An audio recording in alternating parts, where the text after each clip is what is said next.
Praise lord. అందరికీ వందనాలండి.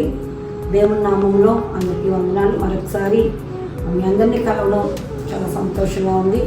ఈ దినం ఉదయకాలం నా వాక్యం చదువుతున్నప్పుడు నా ప్రేయర్ డివోషన్లో దేవుడు నాతో మాట్లాడారు.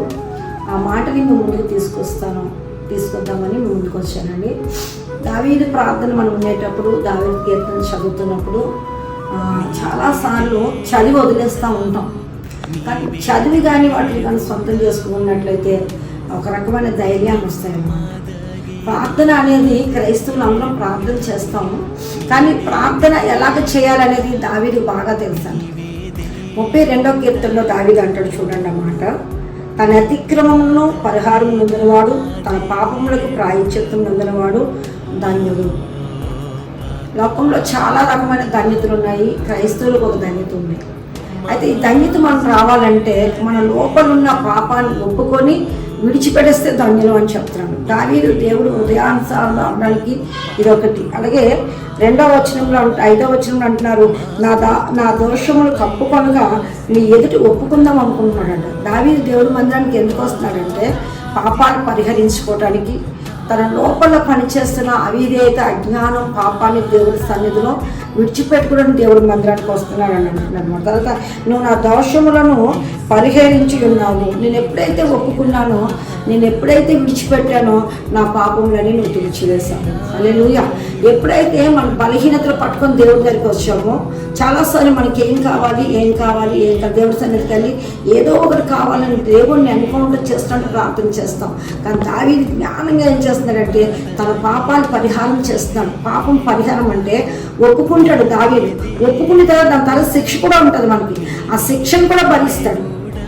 అందుకే తన కుమార్తె చనిపోతుంది. ఒకసారి ప్రార్థన బెత్షెబా విషయంలో దావీదు ప్రార్థన చేస్తున్నప్పుడు మోకరించి ప్రార్థనలో ఉండిపోయిన తర్వాత అందరూ లేచి భోజనం చేయండి అని అంటే ఎప్పుడు చేస్తాడంటే తన కుమార్తె చనిపోయిన తర్వాత తను వచ్చి భోజనం చేసి సేవ చేసుకున్నట్టు మనం చూస్తూ ఉంటాం అనమాట. పరిహారం నొందుతాడనమాట. ఎప్పుడైతే తన లోపల బలహీనతలు ఉన్నాయో, మానవ హృదయంలో పాపం ఉందని వాక్యం చెప్తుంది. హృదయం లోపల పాపం నివాసం చేస్తుంది. ప్రతిరోజు మనిషి మంచి కన్నా పాపం కోసం ఎక్కువ ఆలోచిస్తున్నాడు. ఎప్పుడైతే దావీదు అలా ప్రార్థన చేశాడో అక్కడ ఏమంటున్నాడు తెలుసా? దావీదు 32వ కీర్తనలో దేవుడు దావీదు ఏమంటున్నాడో తెలుసు. చాలా మంచి మాటలు ఈరోజు నేను విన్నాను. 8వ వచనంలో అంటున్నాడు, నీకు ఉపదేశం చేస్తాను, నీ నడవలసిన మార్గాన్ని నీకు బోధిస్తాను, నీ మీద దృష్టి ఉంచి నీకు ఆలోచన చెప్తాను. హల్లెలూయా. దేవుడికి మహిమ. చూడండి ఎంత బాగుందో కమ్యూనికేషన్. నాకు చాలా ఇష్టం అండి. మనం ఎప్పుడైతే దేవుడి సన్నిధిలో మన పాపాలు పరిహరించుకున్నామో, మన పాపాలు ఒప్పుకున్నామో, మన దోషాలు కడగబడతాయి. ఎప్పుడైతే దోషం కడగబడిందో దేవుడు అంటాడు, నీకు నేను ఉపదేశం చేస్తాను. ఆ రోజు మాత్రమే దేవుడి ఉపదేశం నీకు అర్థమవుతుంది.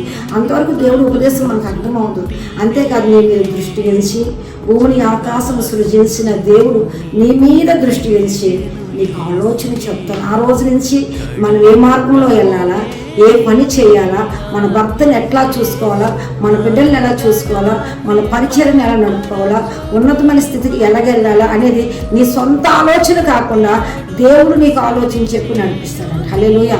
దావీదు జీవితంలో అలా ఉండబట్టినే దేవుడికి హృదయానుసారుడైపోయాడు. అపోస్తల కార్యాల దావీదుని గురించి అంటాడు, ఎస్ఐ కుమారుని నేను కనుగొన్నాను, ఆయన నా హృదయానుసారుడు, అతను నా ఇష్టానుసారుడు. భూమి మీద ఒక దావీదుకే కాదు, మన అందరికీ అవకాశాలు ఉన్నాయి. నీకుంది, నాకుంది, అందరికీ ఉంది. ఈరోజు క్రైస్తత్వము లేకపోతే ఏమైందంటే సమాజము దేవుడి మందిరానికి రావడము, వాక్యం వినకపోవడము.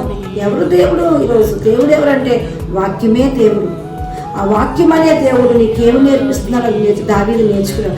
దావీదు ఒక దగ్గర బోధలో కూర్చోలేదు, ఒక దగ్గర ఎవరినైనా నేర్చుకోలేదు.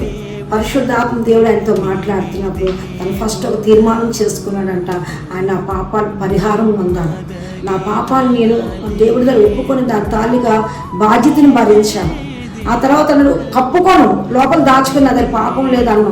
ఏ పాపం నా హృదయంలో ఉందో అది ఒప్పుకుంటానని చెప్పి 51వ కీర్తనలో ఆయన నా పాపము, నా దోషము, నా అతిక్రమము అన్నీ నీకు తెలిసే ఉన్నాయి, నీ ఎదుటి నేను పాపం చేస్తున్నాను అంటాడు. ఎప్పుడైతే అంత ఓపెన్గా ప్రార్థన చేశాడు దేవుడు అంటాడు, నీకు ఉపదేశం నేర్పిస్తాను, ఉపదేశం బోధిస్తాను, నువ్వు నడవలసిన నడకలు నీకు నేర్పిస్తాను, నీ మీద దృష్టి ఉంచి మీకు ఆలోచన చెప్తాను అంటున్నాడండి. ఎంత మంచి అవకాశమో చూడండి ఇది. మనం కూడా నేర్చుకుందాం ఇలాగా.